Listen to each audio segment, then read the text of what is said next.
Greetings, I'm Keith Klein, the host of the VentureFizz Podcast, where I interview the most fascinating people in the tech scene. This is episode 363 and the first episode of 2025, and today's guest is Jay Batson, Acquia Co-Founder and Founding CEO, serial entrepreneur, investor, and mentor. Lots of people like to make predictions, especially around this time of the year. Few are very right. Jay, on the other hand, made some bold predictions about the future in a Forrester report that he published back in 1995 called Beyond Internet Gaga. And it is pretty remarkable. I'll include a link to it in the show notes. So what does Jay predict in 1995? Yes, the internet was emerging, but these predictions were made when there were still only about 35 million internet users and before the Netscape IPO. He detailed three scenarios. The first was internet-based cyber attacks.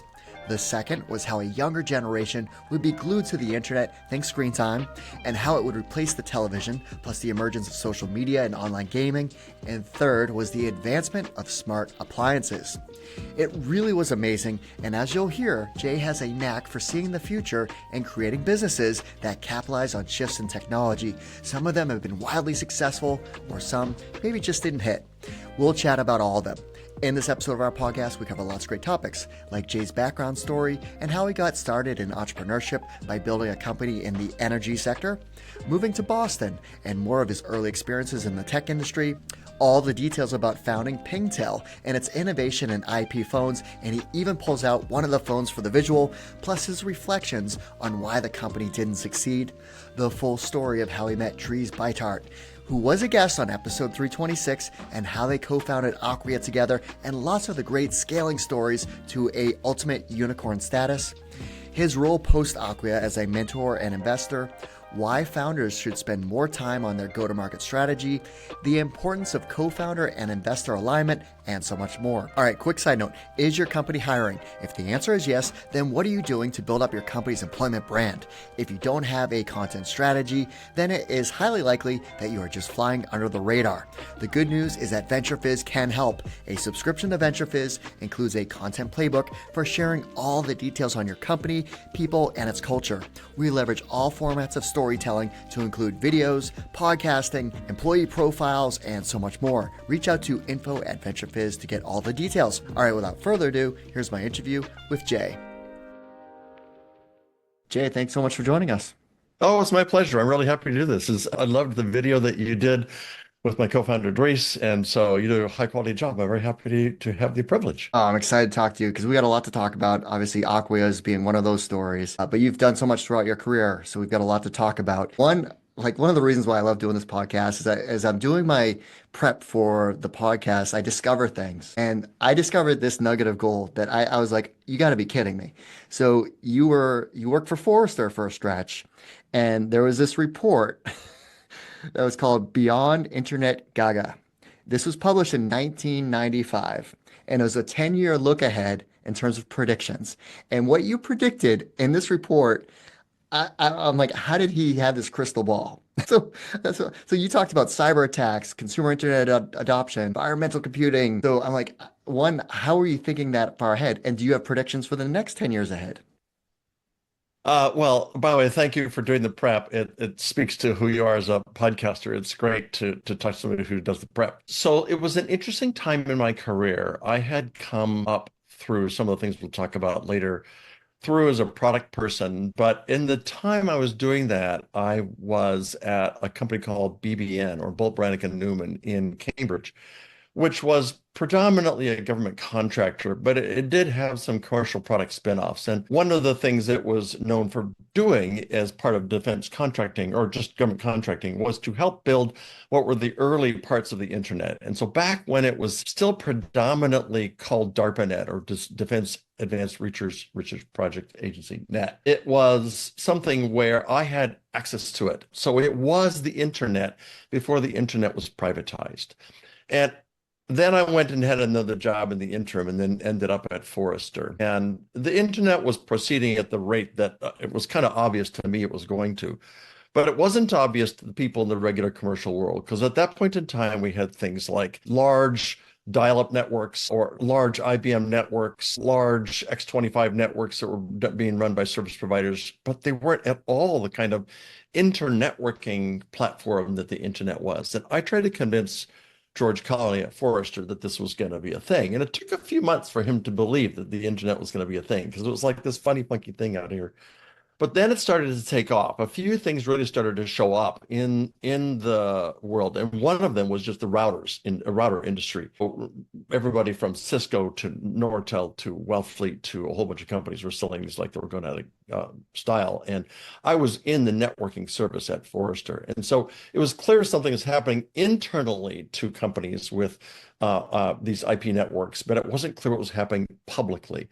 I made the case that the internet was going to be replacing all of these public networks like AOL's dial-up and everything else. And so George, to his credit, had me read a book that was called The Art of the Long View. And it was a book about the science, or not the science, the practice of scenario planning. And the history behind that book is when the Royal Dutch Shell was looking at the state of the oil exploration industry at one point in time. They wanted to say, what's going to happen in the future? We have long-term horizons. And this gentleman who wrote the book was part of the team to think about, how do we do scenario planning? And so one of the things you do is look out at some distance in the future and write a story about what the world looks like then. Project demographic trends, project economic trends, project technology trends, health trends, and all those kinds of things. And then write a story about the world then. And so George challenged me to read that book and then write 3 different stories about 3 different aspects of what the world might look like. And Forrester, I don't think, has done another report like that since. It was the kind of the one and only where we painted a fictional picture about the future. And so I thought certain things would be pretty obvious when I did that. But it took a lot of brainstorming between me and some of the other analysts there a while. And I went off and just meditated and tried to write stories. And interestingly, one of the fun things I did was I wrote it in 3 different voices. It was a 3-part story. The first one was written in the voice of like a Time magazine article. So I had to go read a few Time magazine articles to see what kind of the voice that they used was. And then one was done using Newsweek, at that point in time was a big, important, weekly newspaper or magazine. And this is like breaking news. And then there was one that was written in the voice of The Economist. And so I tried to, internalize all 3 of those approaches to writing and write 3 different, stories about the future. Remarkably, they held up well. And thank you for noticing. They weren't perfect, but they were remarkably well thought out, I thought. Pretty darn close. I'm going to include a link in the show notes to this, because you have it published on your personal blog. So that was super helpful. Is this a true statement? Like, BBN created the internet? Like, I don't think that's completely true. What I would say is that there was a team of people led by Vint Cerf, who I think at the time was at Stanford. I could be wrong. Vinton Cerf was really the kind of idea father behind this internetworking of routing of packets between networks that are owned by different people. And then there was a collection of people at UC Berkeley and BBN and DARPA and a couple of private service providers that included companies like UUNet, PSI, NearNet, which was the network here in New England. All these people signed up to essentially be the service providers to those universities and other research institutions to buy the long haul lines necessary to transmit packets. And at that point in time, there was these things called T1 lines. I don't know if you know those or not. There were I totally remember T1 lines. Old-fashioned lines that could, transmitted data of 1.5 megabits per second. And we were really happy about that, So those companies created these national networks of lines. And then there were some anchor lines across the oceans and things like that to other networks around the world. But I think BBN was a material part of building something called the IMP, the Internet Message Processor. And the IMP was kind of the first router that was around to build that. It wasn't the first commercially successful device. Those came from Cisco. Got it. Yeah, I knew they had their part, a very early part of the creation of the internet. So I wasn't sure exactly where that fit in. But all right, well, let's rewind the clock. So, where'd you grow up? What were you like as a child? I grew up in Denver, Colorado. I think typical baby boomer child had a, skateboard and friends, and, we'd hop through fences and go play games and stuff like that. Just an average kid. I spent some time in a small town. I actually, as I went through junior high and high school, I was kind of a small fish in a big pond and got lost a little bit. And we spent my last 2 years of high school, 11th and 12th grade, in a small town called Castle Rock, south of Denver, where I could be a bigger fish in a smaller pond, which was great fun. It kind of allowed me to blossom personality-wise as an individual instead of kind of being a wallfly. I really stepped out and tried to make myself be a much bigger personality than I had been up to that point in life. And I think that shaped a lot of me. I'm one of the people who, by the way, believes that a lot of your behaviors settle in by the time you're 16 to 20 years old, and it's pretty hard to change those behaviors afterwards. I was fortunate enough to be able to forge those behaviors of mine in that time period. Went to school a little while full-time at University of Colorado, but my parents didn't have the means to let me go full-time. So I switched to, and that was in Boulder. And so I switched to part-time going to night school in Denver and spent a waffle back and forth between two schools because they were partnered in Denver. University of Colorado and Metropolitan State College were basically had the same campus, shared curriculums, and you could graduate from whichever one you want. Denver didn't have a business degree at that point in time, whereas Metro did. And so I graduated from Metropolitan State College, not a big name college, but I had a business degree at the time. That took, all told, close to 10 years to get my undergrad. And so I had a professional career in the interim.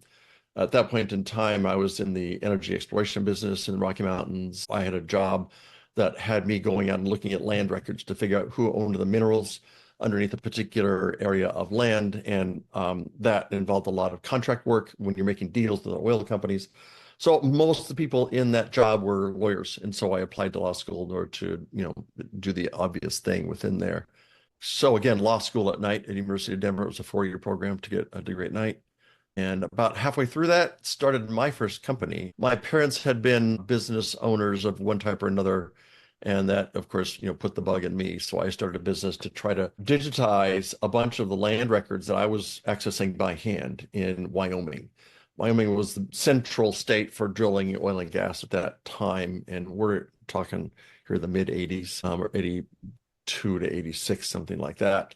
And so I used a Freedom of Information Act request with the federal government to get all their land records. And I set up a team to sit with 3 K-Pro, what were then big briefcase-sized computers, and sit in the state office and basically transcribe all the data from the state land records into a database. And I brought all that data in and reformat it and then sold subscriptions to that data so that oil companies could have that data right in their office rather than having to hire individuals to go out to the land offices and find it all out. Was working pretty well. Raised about $100,000 of venture money or angel money from local oil and gas investors who thought this might be something to be important to their businesses. And it was going great until the Arab states nationalized their oil fields. And in the process of creating OPEC, they pushed the price of oil from very high to very low.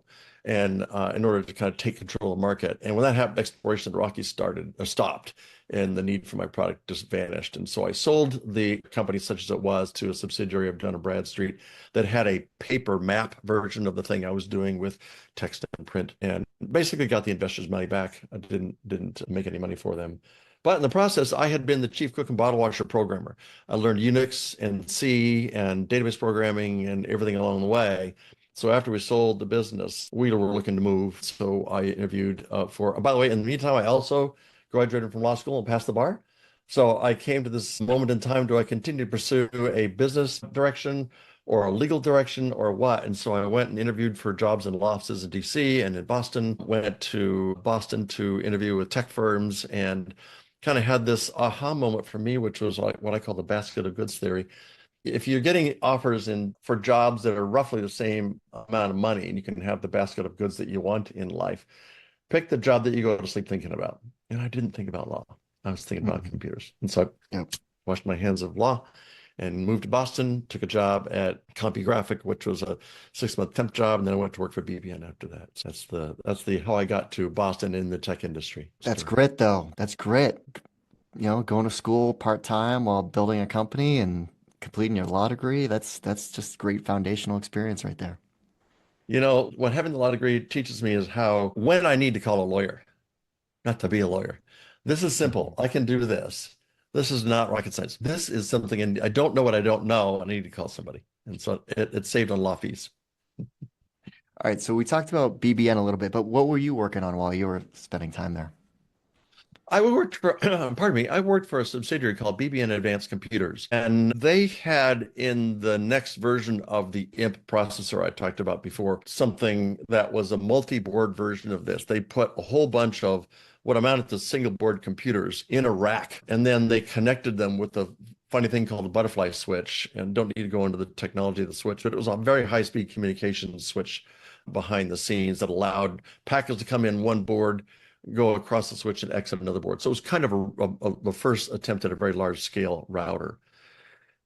Since those boards though were completely self-contained computers, they could also be turned into a parallel supercomputer. They had a Motorola processor, they had memory, they had a VME bus interface, and they had the interface to the switch. They could all talk to each other.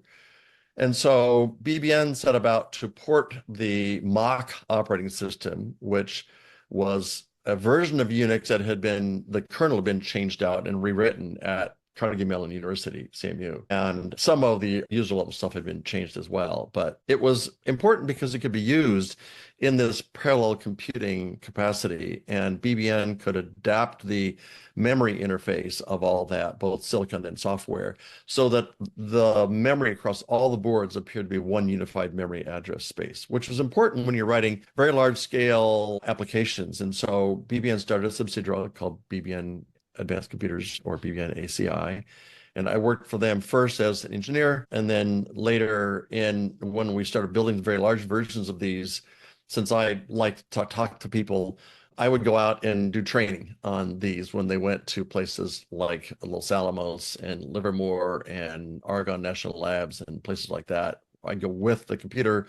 I spend a week teaching programmers how to program, to take their existing programs and parallelize them.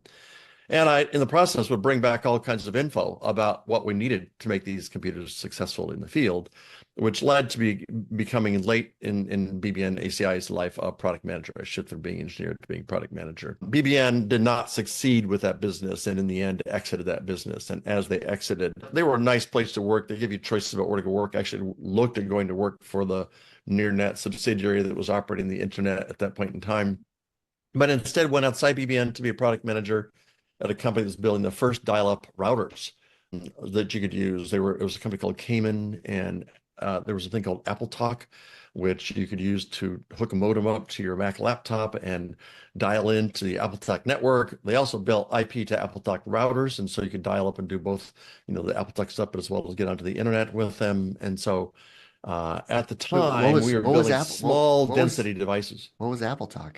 AppleTalk was a proprietary networking protocol that was made by Apple. So you had SNA in the IBM world, you had DECnet in the digital world, you had SMB in the Microsoft world, and you had AppleTalk in the Apple world. And then you had IP in the Sun Microsystems world and those kind of computers. So AppleTalk was Apple's networking protocol. And so I was a product manager for them, and in the process saw the demand for doing high density devices with lots and lots of dial-up ports. Fortunately, the company couldn't fund that. They were a venture-backed company, didn't have the capital to build that. But in the meantime, I kind of made a relationship with Forrester in order to talk about the potential for large-scale dial-up IP networking. And that's what led to my relationship with Forrester over the course of a year or two. And that's why when I left Cayman, I went to Forrester. Got it. Okay. What did you do after Forrester? I was at Forrester for a while, and the internet was blowing up, and there was lots of exit opportunities apparently, and there didn't appear to be one at Forrester, even though they later went public. At the time wasn't an intent of the CEO to go public and incent its employees that way. So I joined a company that was called On Technology, where I became vice president of engineering, and also had kind of ownership of product and customer support, which was a great, fun time. Learned a lot about being an exec. We went public at that point in time, so learned about being an exec in a public company. We was a small cap company. Back in those days, you could go public at a $200 or $300 million market cap. And, you can't do that now, but you could then. And along the way, I kind of knew something in public IP networking would be in my future. I just didn't know when or what. I felt at some point in time it was going to be the right time to build an IP phone that could be used in the enterprise. So I left to start PingTel, which is my first venture-backed company, where we built these. I happen to have a prop. No way. This is this lovely, Ethernet attached. You can see Ethernet jack back there in the back, and it had power over Ethernet and all that kind of stuff. And it actually, if you look at the display, this ran Java in addition to a real-time operating system underneath, but it ran Java, and so we could run apps on this. And this was before the iPhone, so we were actually building a smartphone for the desktop before the iPhone existed. We chose a business model that wasn't successful. In the end, we had to pivot the company after a few years, and it was time for me to be replaced. And so I was there for a little while after we brought in a new CEO, but had to exit the company at some point. And so, But what you just showed me, that didn't exist. Like you, no, no. like you invented But that. the problem was it wasn't a standalone device. It was part of an enterprise phone system. And so we chose to partner with other product companies and with carriers that wanted to be competitive, business phone providers to go to market. And so we just built the phone and some of the management infrastructure for managing hundreds of these at a time, and some of the apps that were on the phone. We tried to build a marketplace for apps. It turns out the marketplace for apps isn't as broad on an enterprise desktop as it is for your personal phone. And so we didn't create a particularly robust set of apps. We had some obvious ones, but nothing that was game changing. But then all the partners that we had, more or less the market that we were selling into, where we hoped providers would create IP phone system services, like Verizon might create a business phone system service for large customers like Fidelity, and we could sell them tons of these to fit into that service. They never released those services. So virtually nobody did. And so this entire industry of people all pent up waiting for those to get released. They were called IP Centrex services. And they barely, even to this day exist. There's a couple providers now that are around that are doing a decent job, but they didn't put the scale we expected. And there was a fair amount of money in design involved in building and manufacturing and stocking phones. So we ended up having to exit the phone business. But in the meantime, we had built a bunch of the software we could use to build a full self-contained enterprise phone system, like an enterprise IP PBX. And that software ended up getting acquired by Nortel. And so we returned most of the invested capital to the investors. Not all, but most. Yeah. Okay. Because so I licked my wounds for a little bit after that. I was a little bit angry that the business hadn't taken off, and that frankly I'd been booted by the investors, because I'd been at it 6 years, and we didn't have exit yet, and we weren't doing more than a couple $1 million in revenue. And when that happens, it's time to change the CEO, just frankly. And so I licked my wounds and tried to build a little shareware project that was fun, but lost some money on it. I didn't do my homework and didn't do it right. It was just an anger project, and I didn't do well at it. But after a little while licking my wounds, had used and at PingTel, by the way, at the end of the company, this, by the way, was called PingTel. Lovely phones, man. I love that. I love the fact that you brought up the phone. We actually, one of our approaches, go-to-market approaches, was to open source all of the software that we had built. So I learned a lot about open source in the process. And then in building the little shareware company, I'd used a lot of open source that seemed to me that it needed a company behind it, and it didn't have one. And so after deciding to shut down the little shareware company, I decided, something in open source is interesting. One of the things, if you think back to On Technology, I described before, right after Forrester and before my first company, we were a portfolio software company. We had a bunch of products that we could sell to the same buyer. Once we had an established relationship through our sales channel with the buyer, we could sell them all kinds of different software products. So we built and bought a whole bunch of technology over the course of time I was there. And I wondered whether or not that same portfolio products approach would work in the open source industry. There may be some software products where there may not be enough there to make a company out of, but once we built the relationship to whoever the appropriate buyer was going to be, maybe we could provide support for all of those as a portfolio. So I started to float that idea around town just to get some feedback from investors that I knew that were smart guys, and ended up talking to Michael Skok at Northbridge. And he had his brother, David, had a portfolio software products company back when they were in Britain. And they were actually similar to and somewhat of a partner to On Technology. And Michael said, I like the idea. I want to do something in open source as well. I've got this experience in portfolio products. Would you like to work on this together with me? And so he set me up on the desk inside of Northbridge. I became an EIR there and spent a few months kind of fleshing out the idea and getting to the point where that was the birth of Acquia. Very cool. So how did you end up meeting Dries? And why did you Well, choose Drupal as your... one of the questions was, would you do this in web content management? Because at that point in time, there were literally hundreds of open source web Interwoven, content management systems. Documentum, Fatwire, Those weren't even Undo, open source. Those were all closed right, source. those closed, And then yeah. there was a site called opencms.org or something like that, where you could go in and literally put in what are my choices to filter on, what language I want, what server am I going to use, am I going to host it locally, all this, and it would reduce down to, the 30 choices you might choose from. And there were so many, but none of them had a company, at least any of the open source ones. And it seemed like a big enough market. I've narrowed that group down, thinking that's an interesting looking market, and narrowed it down to Joomla and Drupal as being the two leading contenders at the time. But I still hadn't let go of the notion of doing a portfolio company approach. And there were some other technologies that might be complementary. One of them was Lucene, the search engine technology that's an open source project out of the Apache Foundation. And there's a layer on top of that called Solar, which is the JavaScript interface down into Lucene or Java interface. And so those seem to be complementary technologies. And I went to work to see if I could build a company in either or both of them. And after looking at Joomla, I decided it's run by a committee and nobody has kind of a single say. And it's going to be pretty tough to build a company around that and get everybody aligned. Dries was the guy for Drupal. And so it just theoretically made that decision easier. There was also a guy in the Lucene community who could be a guy to do that. So I actually approached both of them just out of the blue and said, hey, I'm interested in starting a company. I don't know what's an open source, web tech company or portfolio products company, but here's the birth and the idea. Let's talk. And so I literally went out to in Sunnyvale, California, walked up to Dries, said, hi, I'm Jay. I want to start a company. Want to start with me? And it's like, who are you?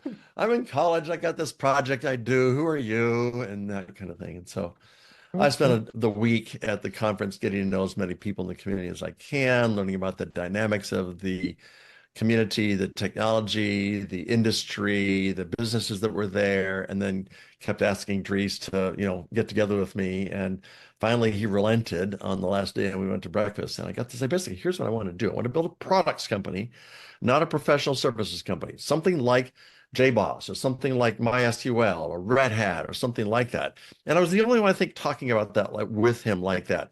I think he may have had the idea on his own as well, but I had at least got a startup under me or two under me and knew about how to raise capital, how to build a team, how to structure a balance sheet, how to raise, how to plan burn rate and all those kinds of things that would be important. So we dated. I call this our dating period. I think that conference was in March of 2007. My memory serves me correct. And we dated until he had finished his PhD, until he had his child, until I had done a lot of work in the meantime, looking at potential early customers, what would the first products look like. I actually raised a little angel money seed money from Northbridge. I hired a couple of important people out of the community. One of my first hires, a guy named Gabor Hachi in Hungary, and he's still in the company today. He's probably technically the longest serving employee in Acquia to this day.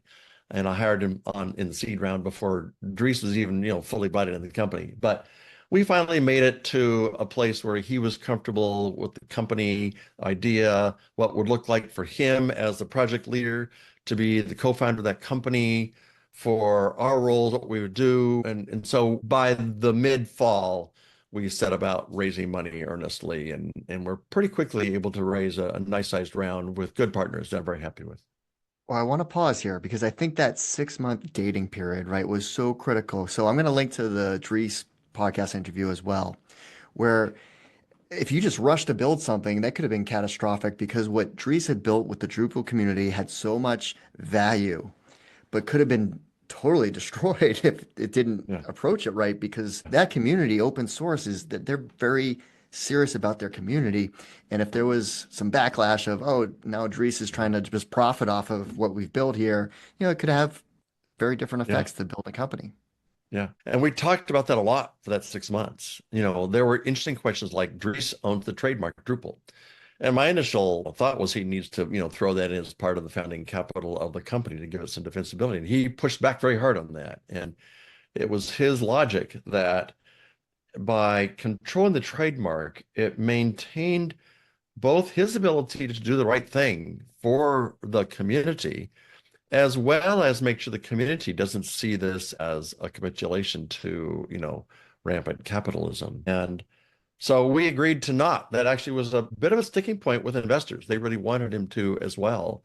And he said no. And we had to live with that. We also did something that we didn't talk a great deal about, but at one point we kind of got outed. We were trying to be very behind the scenes about it at all. We were going to announce at a particular point in time. And one of the local analysts for web content management system got wind of what we were doing and said, I'm going to publish this. And so we literally had to build a website overnight, do marketing overnight, issue a press release, get ready for the statement, the whole 9 years, like in 24 hours. But one of the things we had done early, and we talked about it in that announcement, was we had an actual letter agreement between the company and Dries that said he had the right to make decisions for the Drupal technology that were in the best interest of the community, whether or not they're in the best interest of the company. And we disclosed that when we announced the company to the community. And that went a long way.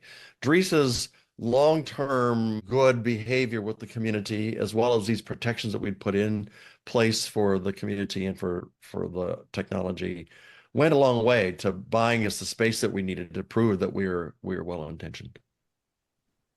Okay, so starting to build a company that's open around a project, a CMS that's open source. So what do you start first as far as generating revenue and productizing something? Really difficult question. We looked to Red Hat and JBoss as a key inspiration for us because unlike MySQL and other open source projects where a single organization owned the copyright and the trademark to all the code and could dictate what the license was that it was released under, we didn't. Dries had never had a copyright assignment, so the code was just all mishmashed. It was impossible to attribute copyright to it all. And the license was GPL v2, so it was not like we could use license terms to enforce people to pay us for the use of Drupal. And frankly, we had never really intended to do that. As we talked through that first year, we knew that the revenue had to come from products that lived in the cloud. And this was pretty early cloud. Really, at that point in time, cloud meant hosting. And that was it. And AWS didn't even exist hardly when we started the company. There was Bluehost and there was all these people that do Drupal hosting, but we thought hosting was a low margin business. So at that point in time, it was like you could run any application on the server that you're getting from, whoever. And it was just, we're marking up the server cost a little bit and providing you with infrastructure. And so it was pretty low margin stuff. And we did not want to build that kind of company. So we looked around for things that we could write and run in the cloud that would provide value to somebody building a Drupal site. So JBoss, for example, had a release management platform that they called the JBoss Network, which became the Red Hat Network. And it allowed you to deploy releases in a timed fashion to a designated number of services. So we built something akin to that. We had uptime monitoring. There's nobody really telling you if your website was down. So we built a little heartbeat service in to check every minute to make sure it was running. And if not, it would send you notifications through all the ways you want. We had a collection of things like that. About 6 months or so into building the product, I found a company who had actually built a cloud-based version of Lucene. Well, they took Lucene and Solar, put it on AWS, and then had a Drupal plugin. But he was just a guy in California who had built it, and he had no capital, and he just cobbled it together. And so we acquired him for some stock and some cash. and made that be our first really significant product. So you'd put a module on your Drupal site. So when somebody did, it would take all the content in your site, push it up to our index in the cloud. When somebody filled in the search box on your server, it would do a remote query to our cloud service and then return the results. And then you can do things, the normal things we all expect now, like filter by type of content, filter by date, filter. Those things didn't exist in Drupal at all. And so we had that as a feature. And in fact, that search feature was probably the anchor feature of the company for the first 4 or 5 years. It's one point we were probably building and running some of the largest search engines on the planet, but they were all being used by our customers. We had companies building toy sales companies, e-commerce companies for toys, and the entire product set was in Lucene, and it was the engine behind the whole thing. It was a very sticky service too. There was no easy way to leave it, not because you couldn't take your data, but because it wasn't easy to go build that, and we had put a lot of money in it. So that was very sticky. At some point after we had gone to market with our first services, and our revenue ramp was very fast. It was very fast. We had to ask ourselves the questions, do we host? And it was a long, drawn out conversation with the board internally, lots of scariness about that. In the end, we raised a round that allowed us some money to go build. And we had 2 hosting services that we thought might take traction. One was we build the WordPress.com equivalent, where anybody can come and get a Drupal site, and they can theme it, they can make it pretty. And the other was the very large hosting. We knew the middle market didn't need much, but the very large enterprises that wanted to have the data replicated across multiple data centers, that wanted to have multiple databases synchronized, that wanted to have content distribution networks in front of them, needed to have role management and all those kinds of things, not in terms of the Drupal roles, but in terms of the infrastructure, the DevOps roles, and those things didn't exist. So we built all that, and those became probably in the long run the fastest growth engine for the company in terms of revenue, because the large customers were growing quickly and needed a lot of infrastructure around that. That became a very solid growth thing for us. And then as we forged our identity as this front-end web-facing platform for enterprises, the marketing side started to get more and more important to the company, which is why I think the whole industry now, and Acquia in particular now, thinks of themselves as more of a marketing technology company rather than just a web content management technology company. And so that's where they got to where they are today. So what was going through your head during this? So PingTel we talked about, and you're selling to telcos and large, drawn out. No one's adopting to the pace that you thought it would. Yet here you are with Acquia, and it's subscription, and it's just revenue is just growing. One of the fun things for me is it's a perfect example of what I try to even encourage startups to do these days when I'm mentoring, which is you have to do some very quick market experiments. We really didn't know whether or not our first customers before we had hosting were going to be people who every Drupal site would pay us $250 a year for values that we were providing, or whether it be large enterprises paying us $25,000 a year, or something in the middle, mid enterprise paying us $2,500 a year. It was literally 25 followed by a different number of zeros. And so I made a product chart. It was literally a grid with the features and the subscription level at which you got them. And Brian House and Jeff Watcott, the 2 marketing guys we had in the team, helped us build that out. And we went to market, not knowing what the market was going to be. And we learned pretty quickly. It took us no more than 6 months to figure out that. And by the way, we did something that I wouldn't do today, which is we built the product first. Today, I'd build the mock-up and sell the mock-up. But we knew that we weren't going to sell enough of the low-end subscription without having to talk to the people. And talking to them was too much of a cost to acquire the customer. The large enterprise had big yawning needs, and we couldn't sell it as, we could sell it as fast as we could talk to them. And the mid-market had all the same needs as the large ones, but they didn't want to pay us as much. And so it became pretty clear pretty quick that the purpose of the low end was as a feeder to organizations, which is why to large organizations, which is why we built that on-ramp version for everybody, the WordPress.com equivalent as an on-ramp to large enterprise hosting. We kind of didn't ever really expect it to be a WordPress.com for everybody. We kind of expected it to be, you're in some department somewhere inside a large enterprise and need something quick, and you're company just is going to take 9 months to do this. And you can go sign up and get a Drupal site running, in 30 days or less, in 15 days, just by using point and click, and it all works. And then you can transition that to large enterprise. So we knew that was going to be, after our first 6 months, we kind of had a feeling it was going to be small departments feeding into large enterprises. And so we optimized the product. It wasn't, maybe it sounds a little more organized now than it might have been, but that was kind of the guiding rudders and all that. And so what I'm thinking, you're asking, is like, who's the customer? And this goes to, again, what I try to help companies think about a lot now in my mentoring years, is making sure that you have thought about a customer base that you can reach at large scale for the right amount of money is crucially important early on. So do some experiments quickly that help you understand how to do that. And so we were able to do that pretty quick.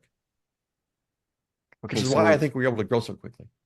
Yeah, so the growth, so you probably hit like a $10 million run rate. At what point did you decide, you talked about PingTel, 6 years, they brought in a new CEO of the board. You, in this situation, you actually had a foundation where you're ramping up revenue, but decided, hey, it's time for a new CEO to come in to take it to the next level. It was your decision, or a joint decision, Well, I should I'd say. say it was 85% my decision. Before I closed the round with Northbridge sat me down and said, "Hey, look, if this thing starts to go fast, I'm not sure we're prepared to wait for you to become a great CEO." And I said, "Well, don't replace me.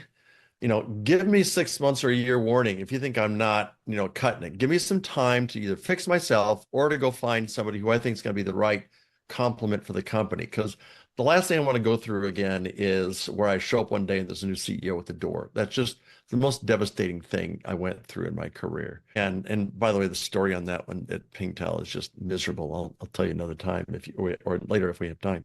But I told them up front, don't surprise me. If I'm starting to show where I'm not scaling, let me know, because I'm in my mid 50s. I don't know how many more swings at the ring I have. And so I'd rather be rich than king. And I didn't know those words then. And I didn't learn those until Noam Wasserman brought out his book, The Founder's Dilemmas, which, by the way, is such an awesome book. Every founder listening to this, if you haven't read that in your early stage, go read Noam Wasserman's The Founder's Dilemma. It's a great book. But I knew I didn't want to lose the opportunity if the company was outpacing me. And it started to feel around that $10 million mark where I think I've now killed it, but I had this behavioral tendency to stay very involved in the details of all of the teams, more or less micromanaged too much. And I know that now in retrospect. I think I've done some personal behavior change, particularly having gone through fast growth and seeing how Tom Erickson, the CEO I hired, managed. I learned a lot because I had not really, even after having been a VP I didn't really have that scaling and management skill. And so when it started to show up, I started to get a little bit of heat saying, "Jay, this isn't going right. You got to get out of the detail." Started going, antenna started wiggling and says, "Okay, maybe I need to get ahead of this." And so I think we had a conversation and said, "Look, if we're going to do this, let's do this kind of gracefully and over time." And so we actually put together a search committee that worked for about 3 or 4 months to look. And in fact, I brought Tom Erickson on, who was doing what I'm doing. He was retired and mentoring startups. I brought him on as my outside board member because when I raised money, we raised a substantial round. And this was like, I need a real board. So I had 2 investors and Tom as my outside board member and then me, and we had a 4-person board. And he was my protection. When all the venture capitalists were saying, you need to do this, he was like, "No, I've been a CEO. He doesn't need to do that. Let's get serious, guys." And so he was my protection. And so, we put him on the search committee, and after looking at a half dozen people, many of which were very good, by the way, but just didn't seem the right fit for Acquia. And here's Tom sitting right in front of us and saying, "Tom, it's time to get back in the saddle." And so we talked to him, made him a nice deal, and he came in and stepped in as CEO, and we forged a nice relationship between the two of us. I stayed on as co-founder, and I got to do what I do well, which is go find new opportunities for the company and new products, and introduce a new product in the product line that we could sell to our customers. So it was a great transition. And obviously, Acquia is still a very important anchor company in the Boston tech scene. It did lead to an acquisition by Vista in 2019 for $1 billion unicorn value. Yeah, pretty proud of that. As you, Dries, and the whole team at Acquia should be like that. I mean, to build what was built was extraordinary. There was a small little texter that went around between Dries and Tom and I right at the moment and said, "We built a unicorn, baby." You know, it felt pretty good. That's awesome. All right, so post Acquia, what have you been up to? Well, so just to say what post-acquia means, we reached a time in 2012, which is 5 years after founding, a couple of years after I handed the reins over to Tom, where we were raising around, and one of my very dear friend board members, John Mandel from Sigma Partners, said to me, "Jay, you should think about taking some money off the table now, just so that you don't have to go scrambling to find another job. You've done well here. There's some secondary buyers out there that will take some of your stock. Take enough off the table now so you don't have to think about working again. Leave the rest in Acquia. We're going to have a great exit here, but don't think about working again. Just go take some off the table." So I was able to sell some portion of my equity and do that. But I wasn't ready to retire at all. And I had in those times become more acquainted with some people I had known before, but wasn't super acquainted with. Katie Ray and Reed Sturdivant, who were the managing directors of Techstars Boston. And I had thought, as in the role I had, trying to find companies in the ecosystem that might be interesting that we could partner with and take the technology to market, I saw a bunch of product possibilities in the Drupal space. And it occurred to me that I wonder if I could do a vertically oriented accelerator in the Drupal space to help some of these companies do well. And so I asked Katie and Reed, could I just hang out with you for a cohort? And that was about 2 months before I had my opportunity to leave Acquia. But they invited me to do so. And I was part of the company selection process, which was awesome.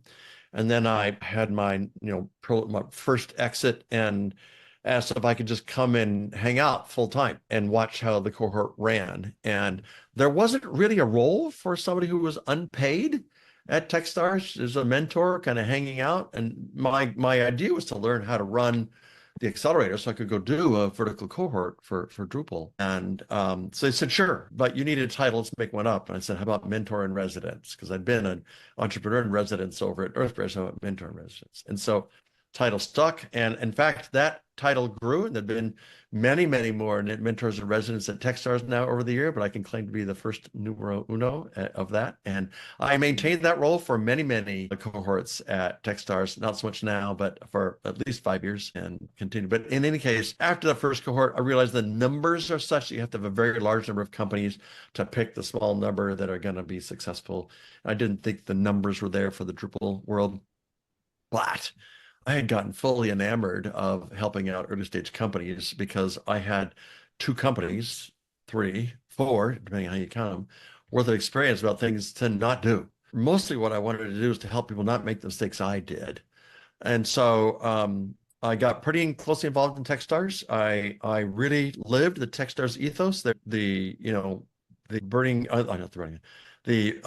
mentor manifesto at Techstars, which is 20 points about how to be a great mentor. And in fact, I took ownership of that at some level. I started giving the little mentor manifesto talk at the beginning of Techstars for other mentors. In fact, Brad Feld, who's one of the Techstars co-founders, had written a series of blog posts that are short little snippets about what each one of those meant. And he didn't do 19 to 20. And I kept bugging him for like 6 months or a year about how to do it. And he says, "Why don't you do them?" So I wrote the last 2 for him on his blog and guest posted and really lived that and really felt strongly about how to do mentoring well.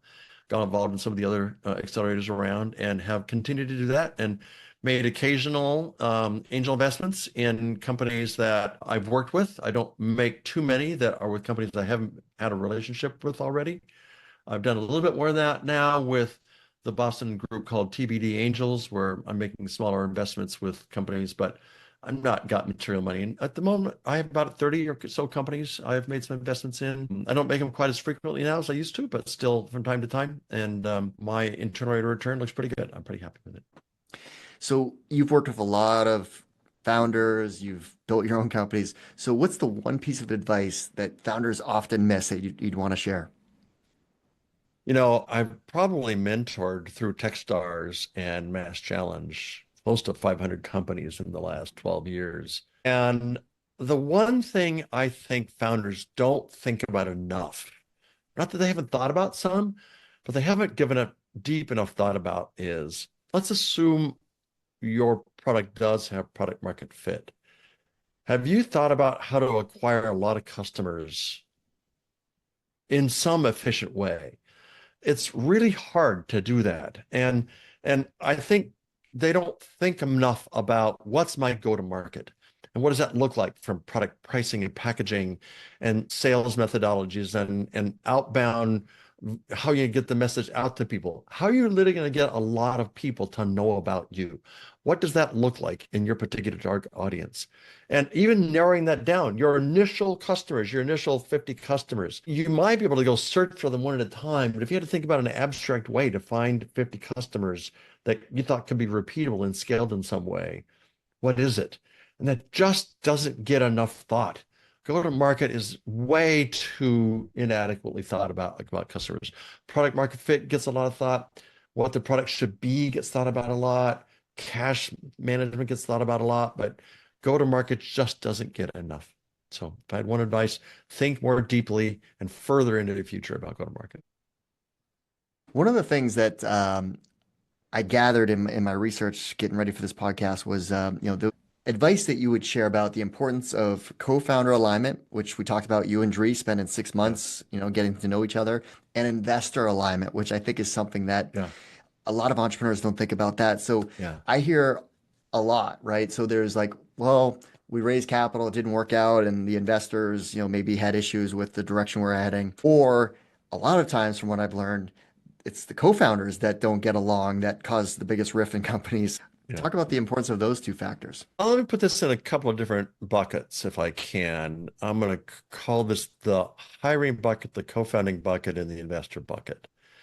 And let's take the co-founder bucket first. It's probable you're going to be going through war with this co-founder. And I can't tell you how valuable I thought it was for Dries and I to have the time to really understand how well we were aligned. And for me, that meant a couple of things. One is values, making sure that we understood what the values of our own personal values were, as well as what we thought the values of the company were going to be. As an example, the very first company meeting that we had for the company was in the early part of January 2008. We closed our round right before Christmas in 2007. So really, beginning of 2008 was the formal kickoff of the team.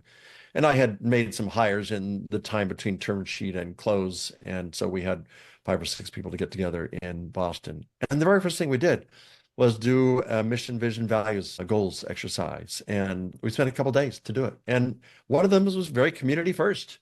Without a community in Drupal wouldn't succeed. And so we had to make sure we had a healthy community. And our relationship with the community, what we were going to do to invest in the community, how we work with them, all those things are important. But there were other values as well about speed, about customer focus, about those kinds of things were all things that we make sure we were aligned on. And those stayed true to the company for a long, long time. So I think understanding that your co-founder has the same values thoroughly is important before you form a company. I think the Noam Wasserman's book talks about founder alignment, and he talks about it in the context of founder ownership share. But what he says is the more founders have talked about what they believe the company wants to be, what their role in it is going to be, how long they expect to have that role, what changes they expect to come over time, over the next 3 to 5 years, whatever those are going to be, the more they talk about it, the longer lasting that relationship is going to be, and the happier they're going to be, by the way, with their ownership splits. And so I think that I encourage founders to take all the time you can there. Don't act too fast. You're going to be with this person a lot, and you don't want to have arguments. So you're dating. So date a while. Don't hurry. Date a while. That's because they're available, they're a techie or they're a CEO or a salesperson, and they look good. Don't just join them the way you join a company. Which leads to the joining a company part. This is an element of something that I'm very passionate about, which is the notion of behavioral interviewing. Behavioral interviewing stands for the proposition that says the best indicator whether an employee is going to be a success in their role is their past behavior, not their past job experience. And so a salesperson who's kind of a person who loves to just go to the next person to find the next deal and get the deal closed, and that's what motivates them. It's a different salesperson, the person who wants to know the golf handicap, the number of children, the birthdays of the children, how long has been married to the wife, how many people report to at the company, all that. That's a different salesperson. And the behaviors that make one successful in that are different. And so discovering what those behaviors are is really important to do in hiring. It's the same thing in making your co-founding relationship, just the same way as in hiring, making sure the behaviors of the person are aligned with what you think that company needs and a co-founder at that moment in time. So I think it's important to take the time to make sure your values are aligned and the intended behaviors and needed behaviors are aligned. The same thing applies to your investors. You basically can't divorce your investors. Once you take money, any substantial money, maybe angels are different, but once you take institutional money, there's no divorce. The only divorce for you as a founder is if you get fired. They're not going to get fired. You might, but they're not going to get fired. So in the same way, make sure that you know why you're getting money from the investor you're getting. I had an oversubscribed round, so we were able to select the investors that we thought would be the best fit for the company. There was one that I really wanted that we didn't get, but I'm happy with the syndicate that we had. The people that we had on our board were insanely good, and the investors were really incredibly helpful, both at the beginning as well as all the way through my 10 years at the company, and then even when Tom was there. So I'm very happy, but be careful. Don't take money just because it's money. You're getting married. The only divorce is you going, not them. So make sure that they are in it for the same reasons you are, that they share values around what it takes. Go due diligence with other invested companies that, those investors have invested in. By the way, it's both the company and the partner. They both have an influence. The company at Northbridge had a different set of values than Michael did as an investor. They weren't fully aligned always, and so Michael had to go to bat for me some number of times. And so, it's important to look at that. So I don't know how much more to say. Well, Super important. Diligence, like you said, like I think some entrepreneurs, they just want the cash and they forget about the diligence part where it's a two-way street. They're doing lots of diligence on you and your business. Yeah.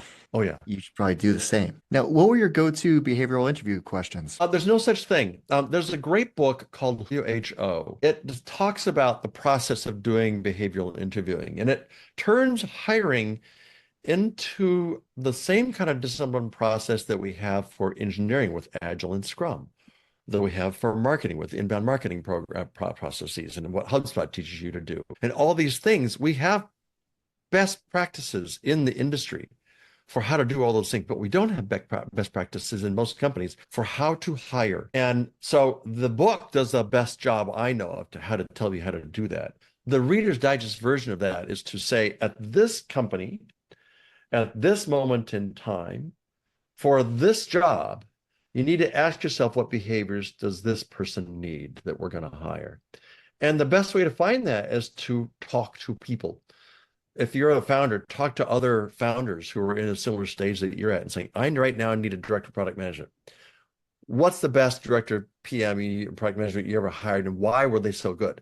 And listen for behaviors. Not that they came with a Rolodex, or that they knew so-and-so at such and such company, or that they released such and such product. No, here's how they went about discovering what the customer needed. They said it in a phone call for the first 6 months. And, they set up a process with the CRM to be able to extract lost sales information out. This is how they operated. So learn that stuff about the behaviors that you need for this role at this stage of the company that you're in.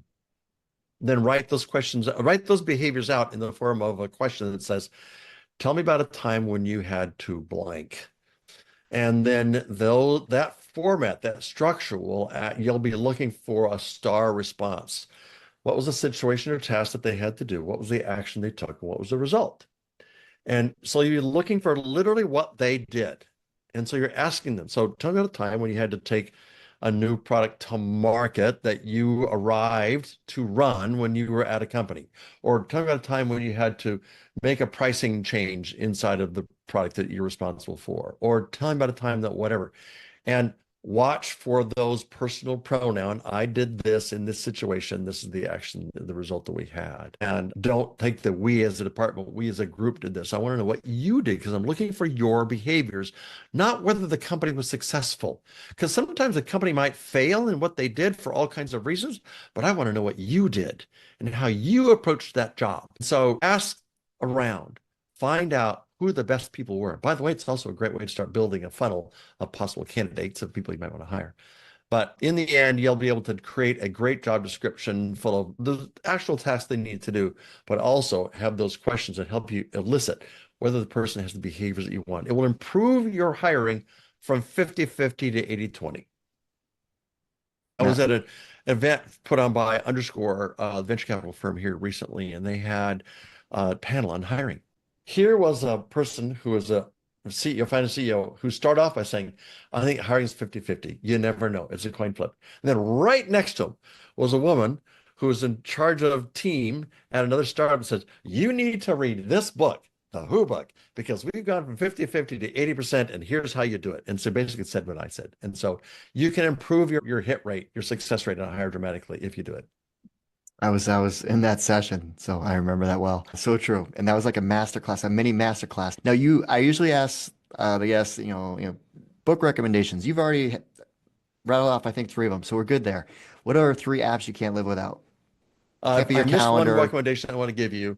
I'm still a fan of Running Lean by Ash Moria. He's gone off and created an entire infrastructure and business around it that probably aspires to more than I necessarily use or recommend.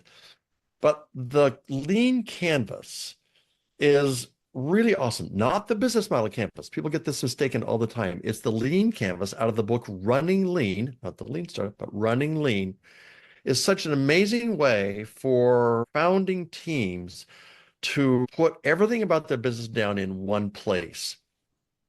And then ask the questions, which of these things that are here give me the most heartburn? Where do I have so many assumptions that I'm betting too much on these assumptions? We need to go prove out those assumptions or disprove them. And then go figure out what can you do, whether it be tests or something like that, or customer interviews or whatever, to try to de-risk those assumptions. I think it's such an incredibly valuable tool. And if I were starting it today, a company again today, I would live off of that for the first 6 to 12 months, 6 to 18 months, because it really focuses you on very crisp statements of everything. Who's the customer? What's the value prop? How do we go to market? All those things are very crisp, and they're things that you got to get right. And it's a great way to keep above the forest, looking down and saying, what do I need to do in the business today? And so I'd say of the 3 books I'd recommend, it's going to be Running Lean, probably at the top, Who, number 2, and third, or earlier in the formation of the company, The Founder's Dilemmas by Noel Wasserman. So those are my Awesome. 3 go-tos. I'm sorry, you asked apps I can't live without. Evernote. And Evernote went really south for a long time and was recently, within the last year, acquired by Bending Spoons. And they cleaned house. I mean, they basically let go of the entire California team, maybe 80% of it. Brought engineering over to Europe, put in amazingly great product management and great engineering management, and they're on a tear. They have rescued Evernote to be all that I ever wanted it to be and was and better. And I'm just as thrilled with it as I can be. So I would say if you had been an Evernote user and had walked away, come back and look again. I'm a one-man evangelist for Evernote now. Second app I can't live without. The 2 apps are just probably Google Docs and Google Sheets. I'm a big believer in fairly early on in a company having a pretty good financial model of the company. In fact, I recommend companies, by the time they've got $500,000, they should have a contract controller or a contract CFO for some number of hours a week to help build a real model that allows them to model burn rate, revenue, and build themselves a financial model that shows revenue and has some levers in there. And so they can start to think about, where are the levers in my financial model? And so I recommend a couple of guys to help out with that. And so I think those, that's not really an app, but it's, crucial for me and my helping of startups. And then am I limiting this to business apps? No, no, outside. I was thinking, like, what does he use for music It's not or an app. boating? This is a desktop app, not a mobile app. I do DJ, you know that, and I have a small Exactly. radio station called Balearic FM. Hmm. Balearic-fm.com, by the way. Go and listen if you like electronic music in any way, house music in some form or other. Please come listen. Short promo, Fridays, but right? Fridays at Fridays, 10 4 to 6 European time. Most of your listeners are European, so 4 to 6 on Fridays in European time. But there's an app called Lexicon, which is done by this one-man show out of, I think, Sweden. And like Evernote, he's this prodigious coder who releases software regularly, listens to his customers, adapts quickly, builds incredible value really fast. And if you're a DJ, go get that because it's just awesome. Well, Jay, thanks so much for taking the time to walk us through your background story, obviously all the great companies that you've built, and of course, all the great advice along the way. You're welcome. I appreciate the time to just chat. It was great fun to just reflect.